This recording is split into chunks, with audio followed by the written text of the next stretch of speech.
소비자들의 71%가 이런 비상시기에 인류를 생각하지 않고 이익만 생각하는 브랜드나 회사는 영원히 신뢰하지 않겠다가 71%였어요. 그럼 이제 찍히면 죽는다 이제 이 얘기인 거죠. 네. 소비자들은 그 브랜드가 가진 서사를 다 보는군요. 알고 있죠. 네. 진정성이 중요하다는 거죠. 와, 대중과 컨택하는 모든 컨텐츠. 특히나 그것이 사회 정의를 내세울 때는. 2부 시작하도록 하겠습니다. 광고계의 전설 김홍탁 마스터님과 함께 브랜드 액티비즘에 대해서 이야기 나누고 있습니다. 2부의 첫 번째 질문은요. 네네. 브랜드가 달라지는 데는 먼저 소비자가 달라졌기 때문이다라는 말씀을 책에서 줄곧 하고 계셔요. 이 변화의 배경이 또 무엇일까? 소비자들이 달라졌거나 느낀 지점과 또 현상 이런 게 무엇이 있을까 궁금합니다. 이제 현업에서 이제 오래 일하다 보면은 약간 간극이 있는데요. 그러니까 제품을 만드는 입장에서는 그 제품을 구매해 줄 사람이 소비자이기 때문에 소비자 인사이트가 중요하다고 얘기를 하지만 제품만 들여다보는 게 더 강하죠. 우리 제품이 세계 최고야 다 그렇게 말씀하시거든요. 네. 안 그런 분을 한 번도 못 봤어요. 네. 그 제품의 이제 특장점에 대해서만 계속 얘기를 하곤 하는데 그렇습니다. 네. 결국은 그 제품의 특장점이 메이커 입장에서는 아무리 중요하다고 봐도 소비자들이 그렇지 않게 생각하면 그건 아무 의미가 없는 거거든요. 브랜드라는 것은 소비자들이 구매해주고 사랑해주기 때문에 존재를 하는 거기 때문에 그래서 늘 어떤 소비자의 생각과 메이커들의 생각의 간극은 있었어요. 그런데 한마디로 이거다라고 얘기하기는 어렵지만은 소비자의 변화가 더 빠르다는 거죠. 네, 때로는 브랜드들이 그것을 더 못 쫓아갈 때가 많았어요. 많았고. 그런데 어쨌든 이런 브랜드 액티비즘이라는 것은 브랜드 제품의 특장점 자체를 넘어서서 브랜드가 뭔가 사회 정의를 위해서 솔루션을 만들어야 된다는 거기 때문에 간극이 더 클 수뿐이 없죠. 근데 이제 그런 거에 대한 여러 가지 어떤 징표들이 있는데 저는 그 중에 하나가 돈줄내다라는 단어 같아요. 근데 그것은 지금까지 뭐 그런 용어들은 보면은 마케팅 쪽 이런 데서 만들어낸 용어들이 많았거든요. 근데 그것은 순수히 젠지 세대들이 그냥 그들 스스로 만들어낸 말이에요. 이게 착한 브랜드고 친환경 브랜드면 우리 혼줄 내듯이 돈줄 내준다는 표현이니까 이게 어떻게 보면 그 소비자들의 마인드에 굉장히 큰 변화인 거죠. 돈을 쓴다는 것 자체는 비용이 들어간다는 얘기인데 그래서 2020년대에 보면 두 가지 커다란 설문이 있었는데 그 중요한 것이 그때 이제 MZ세대들이 대학생 조사했던 건데요. 2020년에 지속 가능 브랜드를 구매하겠다 90%였어요. 그리고 가격이 비싸더라도 지속 가능 브랜드를 구매하겠다 60.1%였거든요. 그건 굉장히 큰 변화죠. 큰 변화고 이게 돈줄 내겠다는 마음이 이게 담겨 있거든요. 똑같은 2020년에 이제 에델만에서 또 하나 조사가 있었는데 그때 에델만은 항상 이렇게 소비자 인사이트 조사를 많이 하는데 그때 이제 코로나 시절이었기 때문에 이 시대에 소비자들이 브랜드를 어떻게 생각하느냐라는 것을 질문을 했었어요. 소비자 조사를. 근데 질문이 뭐냐면은 이런 위급한 상황에서 여러분들이 브랜드를 대하는 태도는 어떤 건가 이런 거였거든요. 근데 그 중에 소비자들의 71%가 이런 비상시기에 인류를 생각하지 않고 이익만 생각하는 브랜드나 회사는 영원히 신뢰하지 않겠다가 71%였어요. 그러니까 그냥 신뢰하지 않는다가 아니라 영원히가 뭐거든요. 영원히. 그럼 이제 찍히면 죽는다 이제 이 얘기인 거죠. 그래서 이 코로나 시기를 거치면서 브랜드 액티비즘이 조금 더 활성화된 이제 그런 면도 있고요.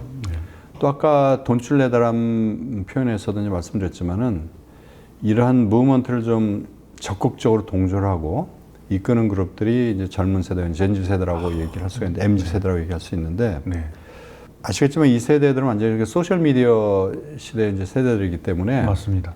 영상 콘텐츠 중심으로 세상을 바라보거든요. 그러니까 단순히 이런 지속 가능이 중요하고 뭐 이런 것들을 뭐 책이라든가 이런 데 접하는 것보다는 이제 그런 것들 영상으로 돌아갈 때 그러니까 가령 어떤 그런 소셜 무브먼트 같은 거 이제 이전에도 보면 조깅하면서 플라스틱 병 줍는 이런 무브먼트 있었고 이제 그런 걸 영상으로 봤을 때 더욱 빨리 동조하고 나도 해야겠다는 그런 생각을 더 느끼게 되거든요. 그래서 이제 소셜 미디어라는 것이 그런 관점에서 네. 더 이러한 브랜드 액티비즘적인 요소를 더 확산시키는 데 더 큰 역할을 했고요. 빨리 확산이 되니까. 네. 그다음에 그 말은 다시 말하면은 이 MZ 세대들에게 있어서 이런 브랜드 액티비즘은 그거 자체가를 라이프 스타일로 이제 받아들인다고 볼 수가 있어요. 라이프 스타일이고 네. 그 브랜드가 가진 품질뿐만 아니라 그 브랜드가 가지고 있는 정신, 태도 이런 걸 본다는 것이고 네. 그 브랜드가 내가 생각하는 가치관과 어떻게 접합이 되느냐 이제 그걸 본다는 얘기죠. 그래서 네. 보면은 파타고니아가 이런 지속가능 브랜드에서 네. 대표적인 브랜드죠. 네. 근데 그 파타고니아의 철학은 뭐냐면 우리는 이 지구 환경을 지키기 위해서 우리는 이 비즈니스를 합니다라고 얘기를 하거든요. 그거는 뭐 이전에 NGO 단체에서는 하던 얘기죠. 그러니까요. 패션 브랜드에서 그런 얘기 하진 않았죠.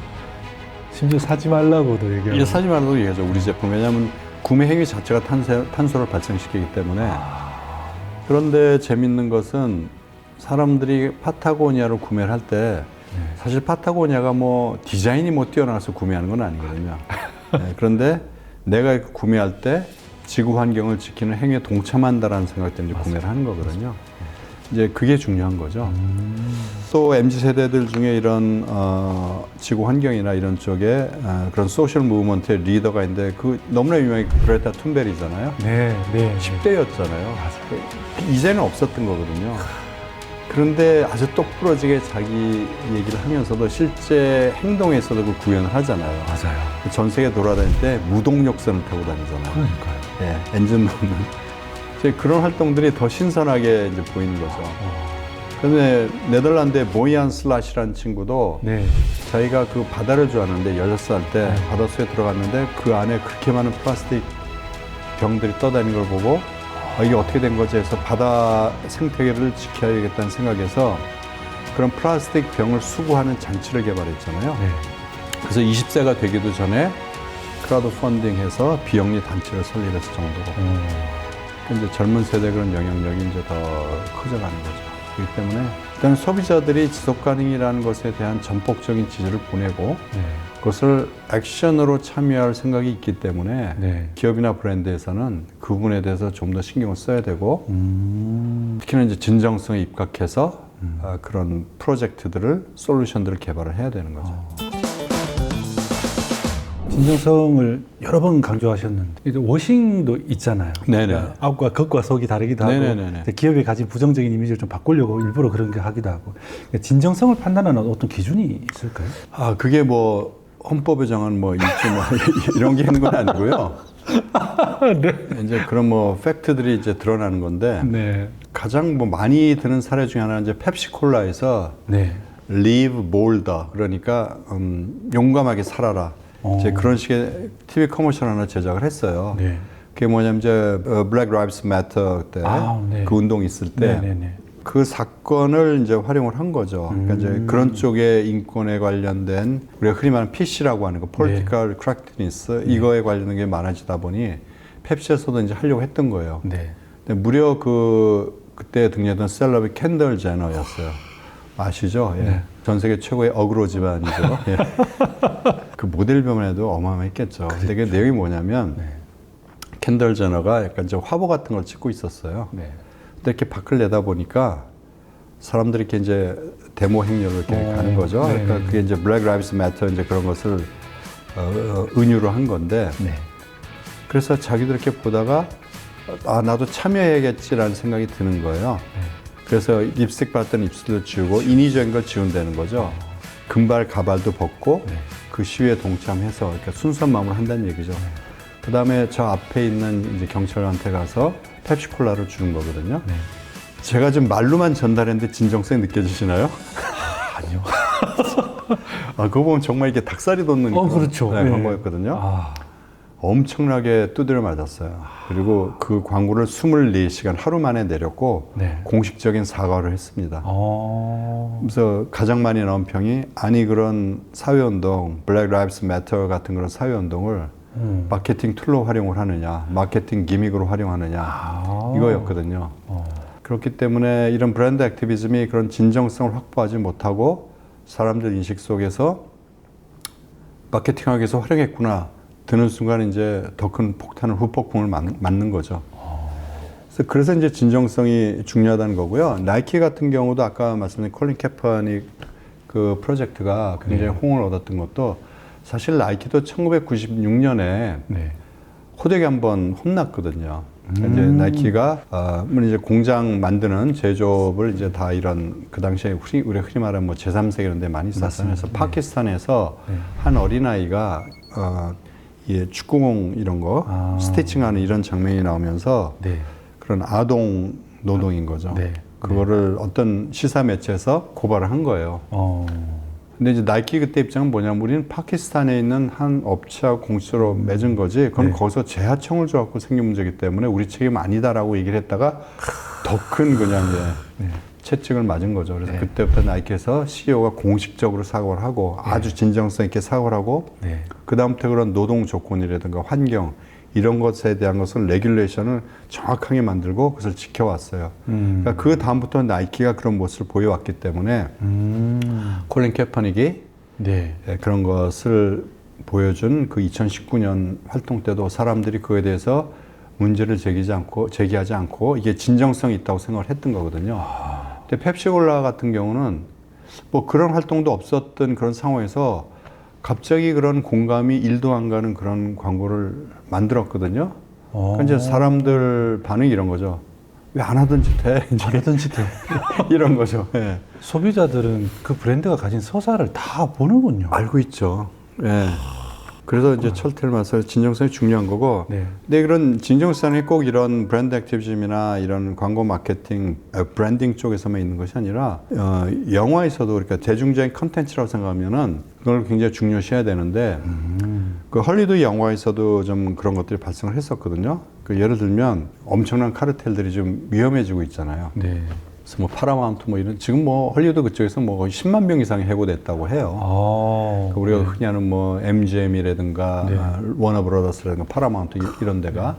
근데 거기에 이제 좀 다 유태인들이 가지고 있던 그런 엄청난 그런 회사들이었죠. 처음에 이제 뭐 미국의 영화 산업이 뭐 동부의 뉴욕 뭐 이런 데서 시작이 됐다. 전부 다 이제 유태인들이 다 이제 그걸 시작을 했었거든요. 근데 그때는 그 에디슨이 그 모든 영화를 제작하는 것에 대한 모든 레귤레이션을 다 가지고 있었어요. 하다못해 극장에서 상영하는 조건부터 시작해가지고. 근데 그걸 이제 너무 심하게 해서 그 조건을 지키지 않으면은 요즘으로 표현하면 이제 조폭들 동원해서 막 다 때려 부수고 극장을 불태우고 뭐 이 정도였거든요. 그래서 유태인들이 고 웨스트에서 이제 LA를 간 거죠.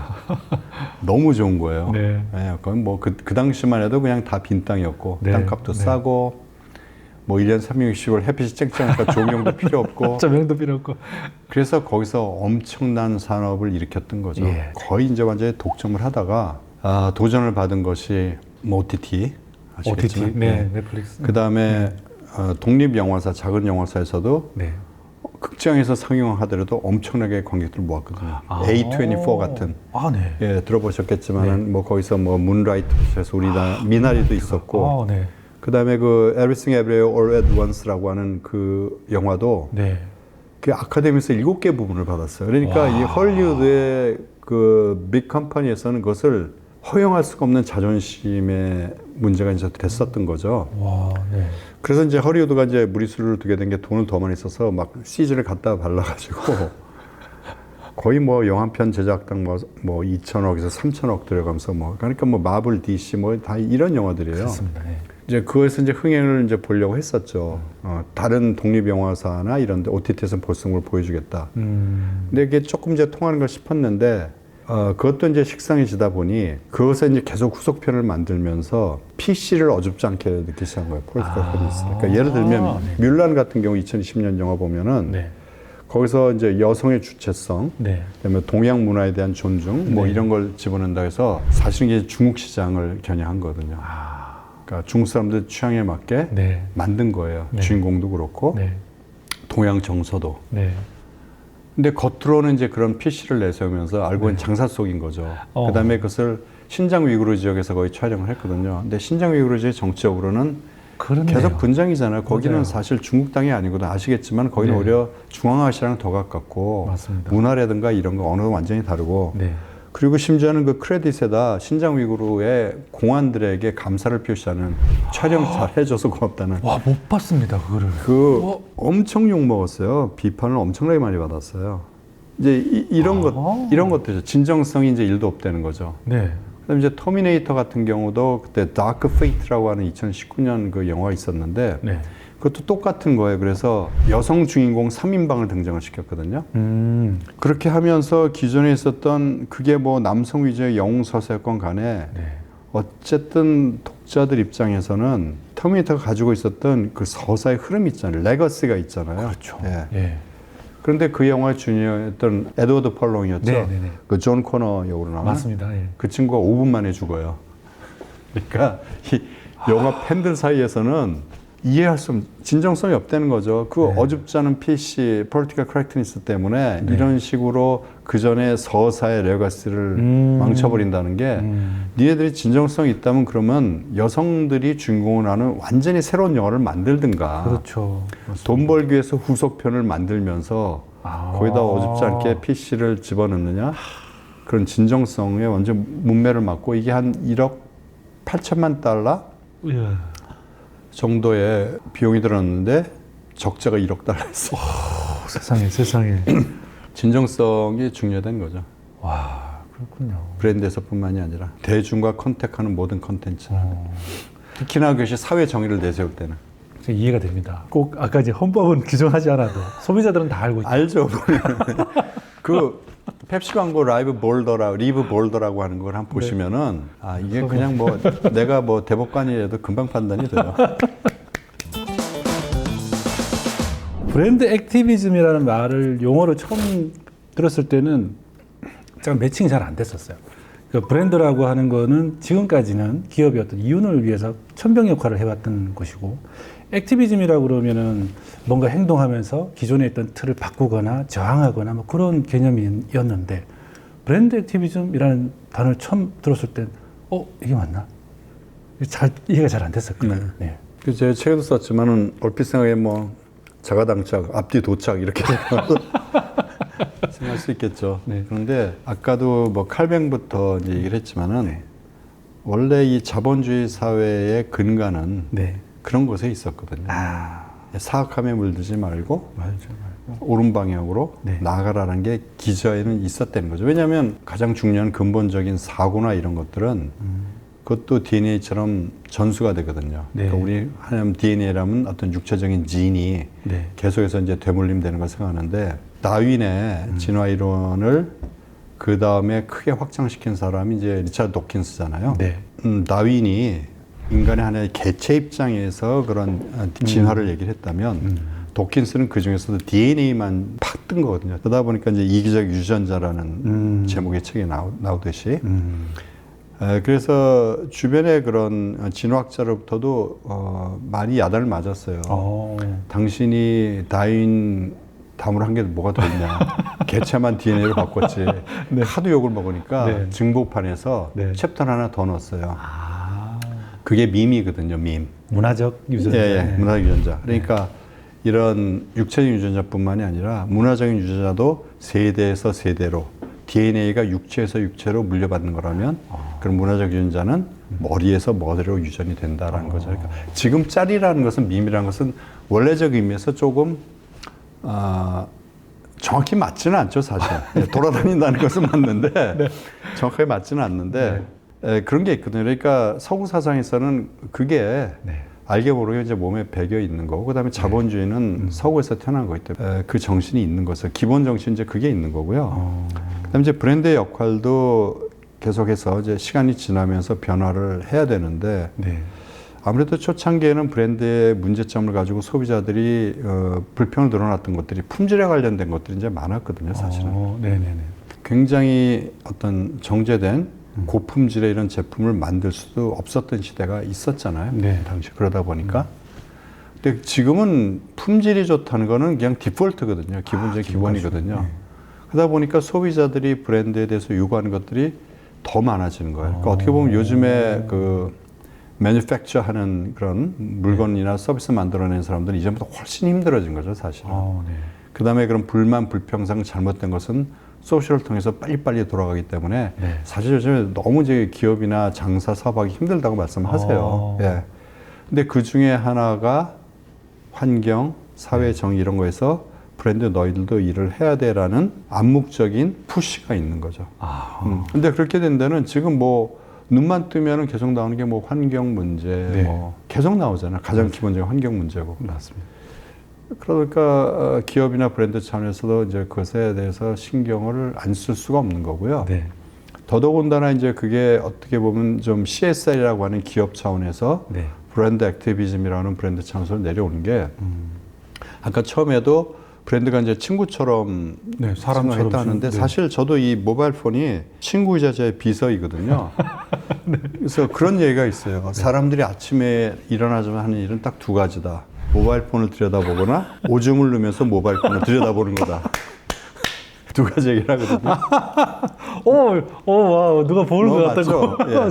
예. 정말 둘 중에 하나예요. 네. 그 다음에 하루에 사람들이 이 모바일 폰 스크린을 터치하는 횟수가 어느 정도 된다고 생각하세요?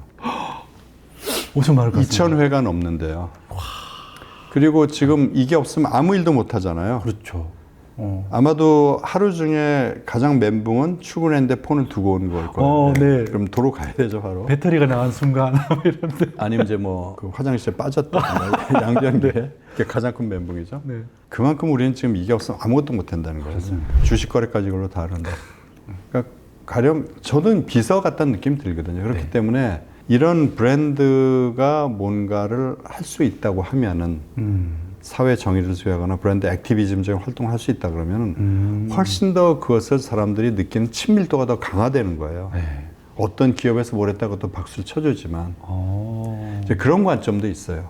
그러다 보니 용어 자체도 기업의 사회적 책임, corporate social responsibility 이런 거에서 네. 브랜드 액티비즘이라고 브랜드가 이제 들어가는 거죠. 더욱더 친밀감을 더 느낀다는 거죠. 맞습니다. 동질감을 느끼는 거 맞습니다. 마스터님은 처음 일을 시작하실 때부터 브랜드 액티비즘의 어떤 씨앗을 품고 시작하셨던 것 같은데 그런데 뭐 지금 보면 그렇다고 말을 할 수도 있겠네요. 지금 돌아보니까. 네. 맞습니다. 그런데 일을 하시다 보면 클라이언트의 요구가 그런 가치관이나 철학하고 또 안 맞고 충돌할 때가 있잖아요. 그런 경우도 마스터님도 그런 경험을 하셨는지 있죠. 예. 근데 철학적인 관점이나 가치관에서 충돌하지는 않고요. 왜냐하면 모든 사람들이 다 그런 좋은 일, 선한 일, 정의로운 일을 하고 싶어 하니까. 아하. 다만 이제 브랜드가 처하는 관점, 기업이란 관점이 기본적으로는 이익을 내야 되잖아요. 그래서 그 부분이 가장 큰 이제 걸림돌이고요. 그러니까 한마디로 그냥 취약해서 반응을 얘기를 하면 네. 너무나 하고 싶은데 지금 그 하기엔 너무 한가한 얘기 같다라는 거예요. 한마디로 어떤 의미인지 아시겠죠? 네. 그러니까 저는 이제 그것도 이해를 하는데 네. 그것이 이전 세대에서는 또는 이전 시대에서는 제가 이제 고개를 끄덕일 수 있었으나 지금은 좀 달리 생각하는 것이 이 브랜드 액티비즘이라는 게 단순히 브랜드가 어떤 사회 문제를 해결하는 것뿐만이 아니라 그것 자체가 브랜딩 방법이거든요. 네. 그러니까 그것 자체가 마케팅 액티비티라는 얘기예요. 그런데 훨씬 더 좋다고 생각하는 게 가령 뭐 TV 광고를 만드셨다고 하면 네. 광고 제작비는 사실 얼마 안 되거든요. 물론 거기에 빅 모델을 쓴다면 모델비가 엄청 들어가지만 네. 대부분이 아시겠죠? 매체비거든요. 매체비. 그러니까 TV에서 그 광고 좀 봤어. 그러니까 우리가 봤다고 하는 건 계속 반복 노출되기 때문에 맞습니다. 맞습니다. 거의 세뇌가 되는 거잖아요. 그 광고가 좋아서 외우는 게 아니라 네. 너무너무 많이 노출되기 때문에 그 정도 되려면은 매체비를 몇백억을 써야 돼요. 시간 단위로 얼마 하는지에 네, 따라서 그 가격이 프로그램에 달라지고. 따라서 가격이 다 측정이 되니까. 맞아요. 네. 그런데 가령 그런 솔루션을 이제 만들었다고 얘기를 하면은 사회에서 좋은 그 정도 돈 안 들거든요. 네. 근데 사회에 대한 솔루션을 만들어서 박수도 받으면서 이 브랜딩도 되니. 네. 그러니까 제가 이런 얘기를 할 수 있는 이유가 저는 지속가능의 이런 쪽에서 오랫동안 아까도 뭐 말씀드렸지만 활동을 해왔고 게다가 맞습니다. 그 제가 실제로 솔루션을 만든 것뿐만이 아니라 그런 쪽에 계속 제가 심사를 했었잖아요. 특히 네. 뭐 제가 주로 심사하는 것이 이런 디지털 인터랙션 부분하고 네. 그다음에 SDG인데 최근만 보더라도 제가 2020년에 원쇼, 2024년에 칸 라이온스, 그다음에 작년에 원쇼 여기서 SDG 부분을 심사를 했거든요. 네. 그거 쭉 보면 흐름이 그냥 눈에 보이거든요. 근데 지금 웬만한 그런 글로벌 탑 어워드 쇼, 크리에이티브 페스티벌에서 수상하는 것들을 보면 네. 꼭 그게 SDG 카테고리가 아니라도 전체 카테고리를 다 모아서라도 거의 어림잡아 90%가량이 브랜드 액티비즘에 근거를 한 거예요. 그럼 그 전 세계에 그 내놓으라 하는 네. 그 유명한 크리에이티브 에이전시들, 회사들에서 네. 왜 그렇게 많은 것들을 계속 만들어내겠어요? 그 자체가 브랜딩 방법이에요. 아하. 그러니까 그것이 좀 명확하게 우리 사회도 좀 뿌리 내려졌으면 좋겠어요. 그러니까 브랜딩 방법을 네. 마케팅 비용을 쓰는 방법을 달리하는 거죠. 그러니까 또 한 예를 들어드리면 지금까지 이제 신용카드가 거의 갈 길을 잃어가고 있잖아요. 네. 애플페이, 아, 네. 네이버페이, 한국에서. 맞습니다. 네. 살 길이 점점 더 좁아지고 있거든요. 네. 근데 그 폴란드 마스터카드에서 했던 그 프로젝트는 뭐냐면 네. 러시아하고 이제 우크라이나 전쟁이 일어났고, 네. 러시아는 뭐 아시겠지만 우크라이나가 뭐 옛날 우리 땅이었다 뭐 이래서 침공을 했는데 네. 우크라이나 사람들 이제 난민이 발생하잖아요. 그러니까 전쟁이 났다는 것에서 그거 하나의 비참함을만을 보는 것이 아니라 그것이 가져올 또 여파를 생각해야 되는데 그럼 우크라이나 사람들이 어쪽으로 난민들이 이동하겠어요? 동쪽으로 가면 러시아로 가니까 안 되겠죠. 서쪽으로 가겠죠. 바로 옆이 폴란드거든요. 폴란드. 예. 그래서 뭐 폴란드도 가고 뭐 체코도 가고 이제 독일도 많이 갔지만 일단은 가장 가까운데 폴란드로 많이 갔는데 네. 사실 폴란드와 우크라이나가 사이가 좋은 나라가 아니었어요. 오래전부터. 붙어 있는 나라가 사이가 좋을 수가 없거든요. 그렇습니다. 그러니까 양쪽 나라끼리 이전 역사를 보면 학살이 굉장히 많았어요. 그런데 이제 폴란드 어차피 이제 유입이 되니까 네. 일단 그 사람들을 폴란드 국민들하고 컨플릭트가 없게 어쨌든 안착을 시켜야 되잖아요. 네. 그래서 마스터카드에서 엄청나게 많은 데이터가 있잖아요. 가장 많은 데이터가 지금 아마 크레딧 카드 회사일걸요. 그래서 그걸 가지고 How to Settle이라고 하는 앱을 개발해가지고 네. 그 사람들이 어느 지역에서 그 사람들이 갖고 있던 지금의 기술이나 직업이나 이거에 근거를 해서 어느 지역에 세트하면 좋을지를 다 연결해주는 그런 앱을 개발했어요. 그러니까 일단은 세트를 했어요. 좋은 조건으로. 네. 이제 그렇게 돼서 그 사람들이 그 지역에 세트를 해서 정착을 해서 비즈니스를 하나둘씩 하기로 했어요. 네. 시작해서 가령 이제 뭐 펫샵 같은 것도 할 수도 있고 뭐 베이커리도 할 수 있겠죠. 네. 이제 그러다 보니까 폴란드에 있는 이제 국민들이 경쟁자로 이제 생각하기 시작한 거예요. 그럼 또 그런 갈등을 해결해야 되잖아요. 그렇죠. 그래서 아까 그 How to Set라는 앱을 더 발전시켜 가지고 네. 찾아낸 인사이트가 뭐냐면 가령 예를 들면 그 펫샵 같은 데 옆에는 베이커리가 있으면 장사가 잘 되더라. 그런 정보를 다 해서 글어 모아서 실제 그런 샵들이 있는 데를 다 찾아낸 다음에 네. 가령 여기 보니까 우크라이나의 사람이 펫샵을 운영하고 있는데 그 옆에 베이커리 하면 좋을 것 같아. 가령 폴란드 사람이. 네.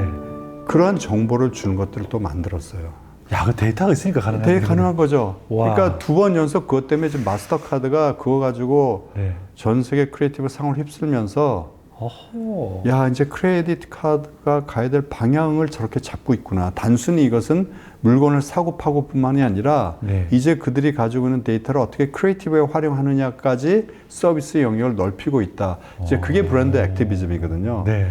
그러니까 브랜드가 할 일은 정말 엄청나게 많다는 얘기예요. 다만 우리가 네. 기존에 가지고 있던 그 생각 한도 내에서만 브랜드 파워를 키우려고 하다 보니 그렇기 때문에 제가 더욱더 이제 브랜드 액티비즘이라는 것을 좀 세상에 알려서 아까도 말씀드렸지만 브랜딩하는 방법은 여러분 지금 2개의 슬롯을 활용했다면은 이런 슬롯도 있습니다라는 것을 좀 말씀드리고 싶은 거죠. 그러니까 브랜드 액티비즘을 흉내내다가 실패한 사례도 있었고 정말 데이터를 가지고 정확하게 이제 문제를 해결한 사례도 말씀해 주셨는데 그럼 이것을 실패하지 않고 성공시키게 하기 위해서는 정말 디테일하게 그런 부분을 설계하는 사람들이 그게 필요해요. 그러니까 기업의 철학과 기업의 서비스에 착종이 돼야 된다는 얘기예요. 예. 한번 뭐 이거 상 받으면 좋던데 한번 해보자 이게 아니고요. 그러니까 그게 얼마나 그 앱을 다 개발한 거잖아요. 그렇죠. 또 하나 예를 들면은 프랑스의 르노 자동차인데 프랑스는 뭐 이런 대도시간이나 뭐 이런 떼제베 같은 걸로 왔다 갔다 하지 네. 자기 차가 없으면은 다니기가 힘들어요. 그러니까 버스 우리나라가 정말 교통은 잘 돼 있는 게 이 버스도 없고 심지어 택시도 없어요 거의. 약간 좀 지방으로 가면 네. 운전을 못하면 아예 차가 없으면 아무것도 못해요. 그러니까 그 지역에 어떤 문제가 발생하냐면 내가 잡을 구하려고 하는데 인터뷰를 봐야 되잖아요. 인터뷰를 가려고 해도 내가 차가 없으면 누구 차를 빌려가야 되고 네. 혹시 이제 수습 기간 정도에 그걸 되더라도 뭐 카풀하는 것도 한두 번이죠. 그렇죠. 그러니까 차가 없으면은 이 모바일 생활이 안 되면 아무것도 안 되는 거예요. 그래서 르노에서 뭘 했냐면 르노도 렌트 사업을 했을 거 아니에요, 렌트카를. 근데 르노에서 한 거는 그 지역의 사람들의 수요라든가 이런 것들 전부 다 데이터로 모으고 그 다음에 그 사람들이 어느 순간에 되면은 그 폐할 수 있게끔 하는 거기도 그런 기술적인 장치를 만들어서 그 사람이 이게 차를 필요한 사람에게 그냥 차를 줘요, 렌트로. 근데 돈을 안 내요. 와. 근데 그 사람이 인터뷰하러 돌아다니고 완전히 잡을 구한 다음에 완벽하게 정규직 시큐어가 돼서 공식적으로 월급을 받을 때 그때부터 렌트비를 받는 거예요. 카풀하는 것도 그러니까 예.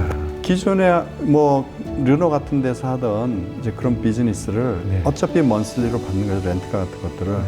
그걸 새로운 방식으로 더욱더 사회에 도움이 되게 네. 적용을 한 거죠. 그게 제가 재작년에 칸에서 심사했던 SDG 부분에 그랑프리를 받았던 프로젝트였어요. 와, 그렇구나. 그러니까 이게 단순히 그냥 네. 재밌고 브릴리언트한 아이디어가 아니고요. 실제 사회를 바꾸는 거예요, 좋은 방향으로. 그렇기 때문에 한번 해보자 뭐 얼기설기 이게 아니고요. 시스템을 다 갖추는 거죠. 네. 네. 지금 혹시 마스터님께서 보실 때 한국 사회의 어떤 그 기업의 관점이 아니라 우리나라 대한민국이라는 국가적인 측면에서 좀 이런 브랜드 액티비즘을 적용시켜서 해보고 싶다, 또 하면 좋겠다는 아이템이 있으신가요? 아, 너무 많죠. 셀 수도 없죠, 사실은. 셀 수도 없죠. 왜냐하면 지금 네. 솔루션을 만드는 것은 이제 문제점이라는 건데 문제점이 있기 때문에 솔루션을 만드는 거잖아요. 그러니까 그게 어떤 브랜드가 더 정확한가는 뭐 나중에 맞는 걸 찾더라도 지금 우리가 해결될 여러 가지 문제점 보면은 당장 저출산 문제 있죠. 맞습니다. 굉장히 그 큰 문제거든요. 네. 그 다음에 또 이제 다문화라고 이제 표현하는데 네. 그런 다른 나라 이제 사람들이 와서 이제 일하기 시작하잖아요. 지금 먼저 많죠. 뭐 지금 보면 네. 대부분 뭐 이런 지방에 보면은 공장에서 일하시는 분이나 그런 분들이 대다수지만 안산 같은 데 가면 굉장히 많죠. 그 파울러스에서 만든 제품이 기억납니다. 그거는 그것도 이주 노동자. 예. 그것 때문에 저희가 했던 거거든요. 그러니까 주로 공장이나 건설 현장 이런 데서는 이주 노동자분들이 많은데 네. 그 프로젝트 때문에 저 호반건설에서 아파트 짓는 그 건설 현장에 갔었는데 네. 정말 위험해요. 정말. 조금만 주의를 산만해지면 네. 낙상하기도 쉽고 바람 많이 부는 철근에 머리를 부딪힐 수도 있고 유독가스가 나올 수도 있고 이제 그런 상황이거든요. 네. 그러니까 그런 이주민, 우리는 그것에 이제 익숙하지 않았죠. 네. 지금까지는. 이제 그런 거에 대한 이제 문제점도 있고. 그 다음에 제가 가장 크게 문제 생각하는 거는 양극화거든요, 지금. 소득 양극화, 소득 양극화부터 정적인 성향의 양극화부터 시작해서 그렇군요. 이제는 공감이란 말이 좋은 말로 쓰는 시대가 아니잖아요. 왜냐하면 공감이란 말이 자기랑 같은 정적인 입장을 가진 사람들끼리만 공감을 이뤄내니까 확증 편향이 더 커진다는 거잖아요. 네. 그러니까 더 커지는 거거든요. 그건 미국도 지금 비슷해요. 미국도 보면 이전에 뭐 민주당이나 공화당의 생각을 공유하던 것이 약간 오버랩돼 있다면은 지금 이 큰 산맥 두 개가 점점 더 벌어지고 데이터로 나오거든요. 근데 지금 우리나라 상황 보시면은 저는 사람들의 지금 마음이 이런 상태인 것 같아요. 어디 한 놈만 걸려봐라. 불어뜯을 거다 이제 보다가 나오면 이제 그냥 막 쓰는 거죠. 정확한 사정도 모르고. 그냥 악플다는 게 직업이죠. 그래서 그런 분들은 아마 해외여행 다닐 때 이렇게 뭐 그 랜딩할 때 쓰잖아요. 그 나라 입국 갈 때 직업, 악플러 이렇게 막 써야 될 거예요. 근데 그게 제가 이제부터 좀 더 심각해지고 그런 일이 있을 때마다 어른은 없고, 그러니까 가장 제가 최근에 봤던, 지금 공교육도 문제거든요. 해결될 문제가. 가장 제가 최근에 봤던 기사가 학교 안에 운동장에서 운동을 못하게 한다는 거잖아요. 소풍도 없앴고. 그게 단순히 그거에만 아이들이 놀다가 다치면 학부모들의 항의가 너무 거세지다 보니까 그걸 없애려고 그러니까 물론 학교 입장도 이해가 가지만 와. 아니 그럼 애들이 어디서 놀아요? 그러면 만약에 학교에서 못 놀게 하면은 아이들은 그 에너지를 어디선가는 해소를 해야 되거든요. 네. 그러면 그게 또 부모의 걸로 돌아오는 거예요. 얘가 어디서 운동할 만한 클럽을 찾거나 뭐 또 이게 사교육으로 다 돌아가는 거죠. 그건 맞아. 근데 이런 문제점들이 기존에는 국가나 어떤 공공기관에서 고민하는 문제라고 생각했는데 근데 지금도 여전히 제 생각은 아주 이제 잘 모르니까 기업의 오너들이 이런 생각을 할까라는 생각도 좀 듭니다. 기업의 오너분들도 이제 물론 이제 생각은 하겠지만요. 네. 이게 이제 그러니까 브랜드 차원으로 다시 한번 말씀드려 보면은 네. 제가 이제 큰 기업에도 있어 봤고 거기에 이제 CEO 분들한테도 이제 계속 프레젠테이션도 하고 네. 그렇지 않은 이제 기업하고도 계속 컨설팅을 했지만은 특히 이제 대기업 같은 경우가 움직여주면 좋은 것이 파급력이 만큼 크잖아요. 맞습니다. 자본도 있고 우수한 네. 인재들도 있고. 네. 근데 이제 그분들하고 이제 대화를 할 때 느낀 게 뭐냐면 가령 이것이 아무리 좋은 아이디어고 하더라도 그것을 통해서 어떤 이 사회를 아름답게 또는 완전히 유니크하게 바꿀 것인가에 판단을 맞추는 게 아니라 네. 이 프로젝트를 진행했을 때 어떤 부정적인 반응이 나올 것인가를 먼저 생각해요. 그러니까 판단 근거의 프라이어티 원 맨 위에 탑에 있는 게 네. 이걸 했을 때 부정적인 반응이 나올 것인가를 먼저 보는 거죠. 네. 그게 쉽지가 않아요, 사실. 그래서 가장 좋은 것은 탑 레벨의 CEO가 아니라 그러면 체어맨, 파운더죠. 네. 파운더들이 그러한 진정성과 용기를 가지고 밀어붙이면은 좀 바뀌죠. 그렇지 않고는 그 아래에 있는 아무리 디스메이커라도 C레벨들이라도 네. 그분들이 월급장이 그러니까요. 이상 네. 네. 그렇게 크리에이티브와 건설적인 방향으로 생각을 할 수가 없어요.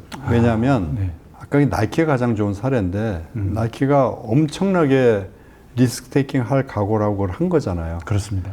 근데 그걸 아마 한국 사회라고 한번 가져와 보면은 어느 기업에서 할까요? 못할 것 같아요. 아무 기업에서도 못 네. 하는 거거든요. 맞습니다. 그러니까 이제 그런 거를 대비해 보면, 예. 그럼 물론 이제 나이키도 그래서 아까도 초창기에는 뭐 신발도 불태고 뭐 이런 것들 막 나왔다고 하는데 네. 그것을 감내할 만한 마음 준비가 다 돼 있었던 거잖아요. 그렇습니다. CEO부터, 네. 파운더부터 모든 이사진까지. 네. 근데 이제 우리는 만약에 그런 뭐 비방 당연히 나오겠죠, 뭘. 그러니까 우리는 좋은 일을 하더라도 네. 비방이 계속 나오거든요. 일단은 뭐 이렇게 악플도 그렇게 써야 되고. 잘났어? 뭐 그래가지고. 근데 이제 그런 걸 좀 의연하게 네. 넘겨가면서 뭐 적절하게 대처도 하가면서 이게 얼마나 중요한 일이다라는 것을 네. 대응할 만한 마음의 단단한 이미 백신을 맞고 있어야 되는데 네. 그런 거에 대한 것들을 그러니까 우리나라가 네. 지금 우리나라 대기업 총수들은 한 번씩 다 갔다 오셔야 되잖아요. 역사적으로 보면. 뭐 세세한 디테일한 내용은 알고 모르면 어떻게든 엮어서 가잖아요. 네. 그러니까 이제 그런 경험이 있다 보니까 대기업의 총수 이런 분들이 나서질 않잖아요. 그렇네요. 뭐 네이버 회장님도 대중 앞에 나선 거 안 보셨죠? 네. 왜냐하면 괜히 나서가지고 긁어부스럼 나온 일을 만드느니 그냥 다 좋은 근데 그 다른 분들 다 마찬가지거든요. 근데 저는 이제 그런 문화가 좀 안타까운 게 네. 미국 같은 경우 미국이 꼭 좋다는 거 아니야. 스티브 잡스도 자신의 철학을 얘기를 하잖아요. 네. 뭐 팔란티오도 그렇고 일론 머스크 어쨌든 뭐 욕도 많이 먹지만은 네. 근데 그 사람들이 얘기를 하면서 그것들이 영향력이 이 사회를 구동시키거든요. 왜냐하면 지금 이 사회를 보면은 어차피 이끌어간 사람들이 이 세계를 사실은 그 사람들이잖아요. 사실은 그렇습니다. 일론 머스크나 그럼요. 네. 뭐 아마존이나 맞습니다. 팔란티어나 근데 그 사람들이 나서 대중들하고 공개석상에서 얘기를 한다는 얘기죠. 네. 워렌 버핏도 그렇고, 네. 좀 뭐 빌 게이츠. 빌게이츠도 그렇고. 네. 그러면 거기서 일반 사람들이 찐 정보를 얻는 거죠. 어떻게 보면 세상이 이렇게 돌아가겠구나. 세상을 움직이는 사람들의 생각이 뭔지를. 그게 중요하잖아요. 그러니까 워렌 버핏과의 점심이라는 그런 컨텐츠가 생기는 거죠. 맞습니다. 네. 근데 그게 그 사람하고 밥 먹는다는 것은 유명세 때문이 아니라 네. 그 사람에게 정말 원 포인트 정말 될 만한 레슨을 받고 그다음에 또 그 사람의 네트워크라든가 이런 걸 다 활용하는 거잖아요. 그렇습니다. 만약 그래서 뭐 점심 먹고 좀 뭐 이래서 이렇게 하면 되고 그럼 이 사람만 만나보세요. 이런 걸 연결해 주겠죠. 예를 들면. 예. 근데 우리는 그런 위쪽에 계신 분들이 네. 항상 이제 몸을 사리시니까 아. 얼마나 많은 좋은 정보와 세상에 돌아가는 것 네트워크를 얼마나 알고 있겠어요. 근데 그것이 그냥 회사 내부에 그래도 극소수의 C-랩의 임원들하고만 공유가 되고 예, 전체로 확산이 안 되는 거죠, 사실은. 이제 그런 것도 그래서 이 사회가 네. 좀 더 이 톨레랑스가 있었으면 좋겠어요. 네. 그게 뭐 그냥 무조건 다 좋자라고 하는 것이 아니라 네. 사실 완벽한 인간이 어디 있겠어요. 그렇습니다. 예. 네. 그럼 뭐 잘못했으면 뭐 그럼 뭐 잘못된 뭐 벌을 받으면 되는 거고. 네. 그 다음에 또 뭐 사회를 복귀했으면은 열심히 해보라 박수도 쳐줄 수 있고 해야 되는데. 잘한 것은 잘했다고 하고 또 못한 예. 것은 못한 건 괴롭히는. 근데 우리는 잘한 것도 욕 먹고 못한 거는 그냥 사회에서 묻히거든요. 못 나오잖아요. 네. 네. 그런 것이 너무 좀 이게 아마 이제 저는 그게 여러 가지 요인이 있는데 네. 이게 브랜드 액티비티랑 관련된 것들인데 제가 왜 이런 얘기를 하고 있는지 모르겠으나 제가 질문을 저렇게 드려가지고. 땅덩어리가 좁은 것도 사실 문제라고 생각해요. 그게 그 다음에 다양성도 부족하고 네. 패거리로 지어서 다툼도 많이 하고 다양성이 굉장히 부족하죠. 다양성 인정을 못하죠.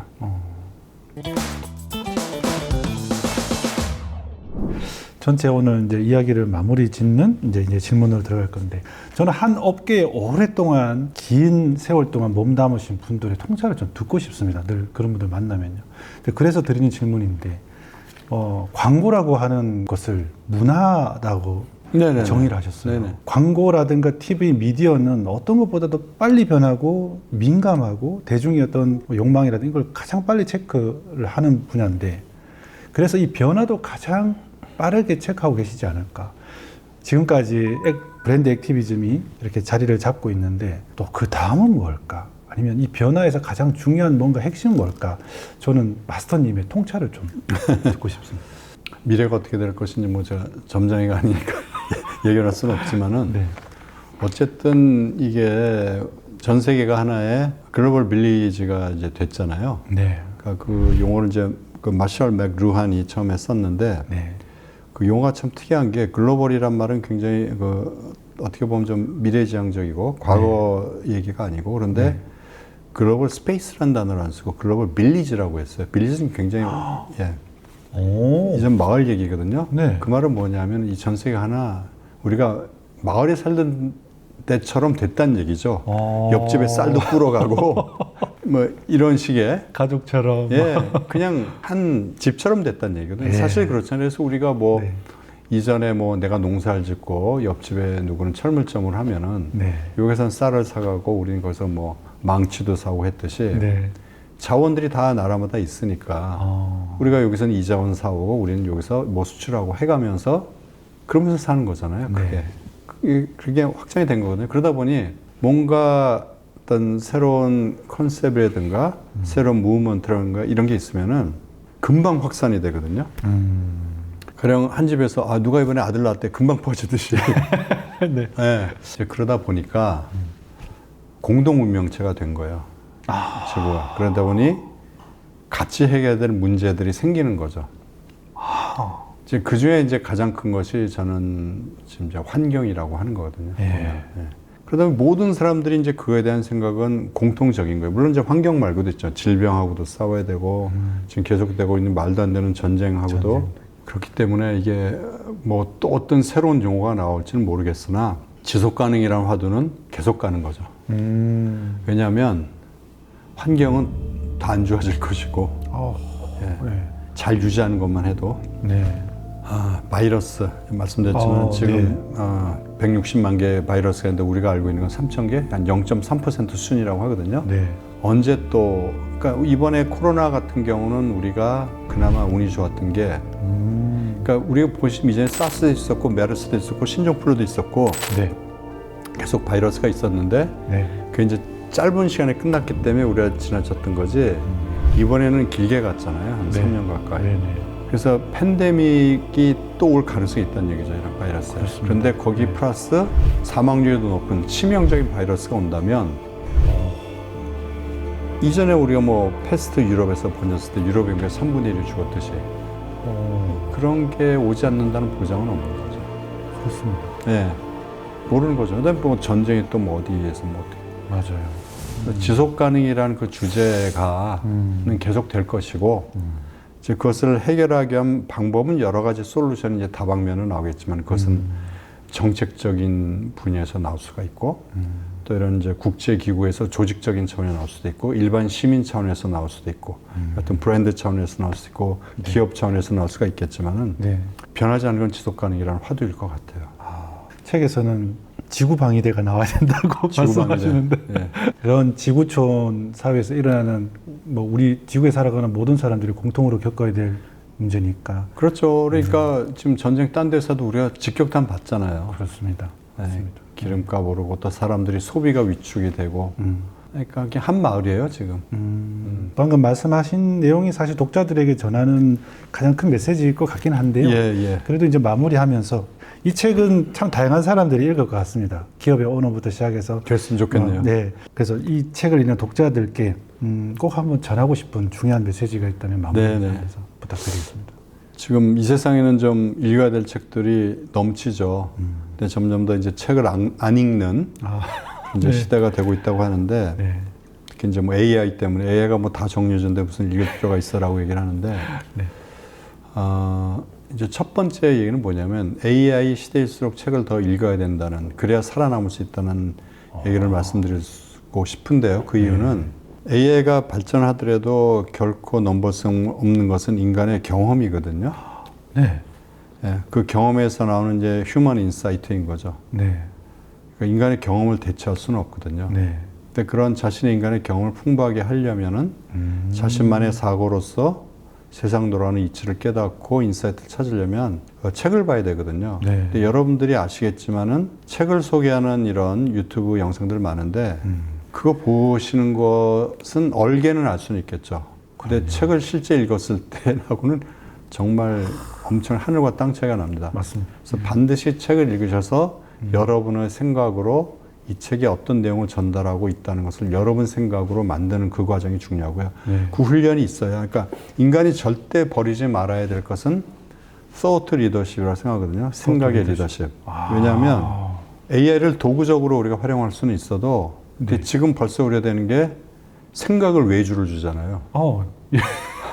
그거 정말 위험한 거거든요. 맞습니다. 그럼 인간이 할 수 있는 왜 호모사피엔스라고 이름 붙였겠어요? 생각하는 동물이잖아요. 네. 근데 그거를 잃어버린다는 것은 인간이길 포기한다는 거거든요. 와, 정말 동감합니다. 예. 예. 실제 이런 사례가 있었어요.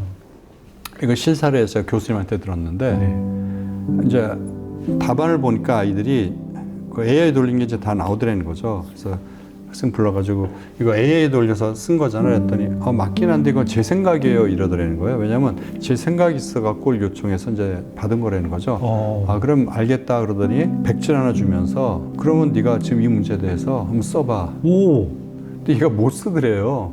자기 생각이라 했는데. 네. 근데 그다음 또 눈물을 흘리더래. 어머나. 그러니까 AI에서 얻은 건 자기 생각이 아닌 거거든요. 그래서 제가 이 책을 내면서도 두 가지를 생각했는데 첫 번째는 이게 AI 힘을 빌리지 않고 저도 물론 자료 모을 때는 AI를 썼죠. 네네. 근데 처음부터 이 컨셉을 생각하고 기획을 하고 구조를 짜고 순수히 인간의 생각으로 책을 내는 제가 마지막 세대겠구나라는 생각을 했고요. 왜냐하면 벌써부터 A부터 G까지 AI를 활용해서 만든 책들이 나오잖아요. 맞습니다. 컨셉부터 시작해서 내용 다 짜.